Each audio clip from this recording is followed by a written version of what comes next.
হে good evening, good afternoon, যেটা খুশি বলতে পারো, কারণ আফটারনুনও বলা যায়, ইভিনিংও বলা যায়। 5টা এখনও বাজেনি। আর তার উপরে আকাশের মুখ তো সারাদিন ধরে কালো হয়েই আছে, না বৃষ্টি না গরম, মাঝখানে মুখখানে এমন বানিয়ে রেখেছে, মানে ওর অবস্থা আমাদের মিডিল ক্লাস লোকেদের মতন, না এপাশের না ওপাশের, এরকম অবস্থা আর কি। যাই হোক, নারকেল তেলে পনির বানাচ্ছি আর কি, খাওয়ার নারকেল তেল, যেই নারকেল তেলটা আমরা আর কি বাজারে কিনতে পাওয়া যায় আর কি, ওটা তো আমরা মাথায় মাখি। তো ওটা দিয়ে বানাচ্ছি না, আমি জানিও না ওটা খাওয়া যায় কি না। তো আমি খাওয়ার নারকেল তেল আলাদা নিয়ে এসেছি। তো ওটার মধ্যে আমি পনিরটাকে হালকা করে ভেজে নিয়েছি, মানে কালারটা যেন বেশি লাল লাল না হয়ে যায়। আমার হয়ে গেছে কয়েকটা, কিছু করার নাই। যাই হোক, কারণ আমি স্টিলের কড়াইতে রান্না করি বলে স্টিলের কড়াই একটু বেশি গরম হয়ে যায় তাড়াতাড়ি।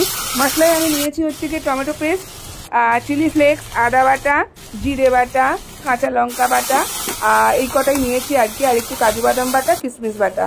তো যেহেতু আমি নিরামিষ রান্না করছি, আদা পেঁয়াজ রসুন দিচ্ছি না, তার জন্যে আমার একটু মশলাটা বাড়াবার জন্য আমি একটু টমেটো বাটা নিয়ে নিয়েছি আর কি। তো এরপর দিয়ে দিলাম আমি মশলাটা কষিয়ে, তার মধ্যে জল। পুরো রান্নাটাই কিন্তু আমি করছি হচ্ছে গিয়ে নারকেল তেলে, ঠিক আছে। কোকোনাট অয়েলে কখনো পনির বানিয়ে খেয়ে দেখবেন, ভীষণ ভীষণ ভালো লাগে।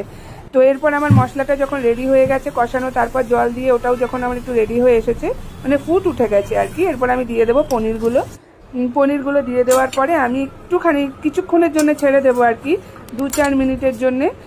তো ছেড়ে দিয়ে যেই একটু ফুট উঠে যাবে, এটা আমি দিলাম গরম মশলা বাটাটা আমি একদম এন্ডে দিলাম। তো আপনারা ঘিতেও বানাতে পারেন। এবার নামানোর আগে আমি জাস্ট দিয়ে দেবো হচ্ছে গিয়ে কাজু বাদাম বাটা দিয়ে একটুখানি আমি একটু ফুট দেবো আর কি। আগের মশলাগুলো যেগুলো যেগুলো আমি বলেছি সব আগেই দিয়ে দিয়েছি, কিশমিশ বাটাও আগে দিয়ে দিয়েছি। তো আমার রেডি হয়ে গেছে নারকেল তেলে পনির। বানিয়ে দেখবেন, খেয়ে দেখবেন।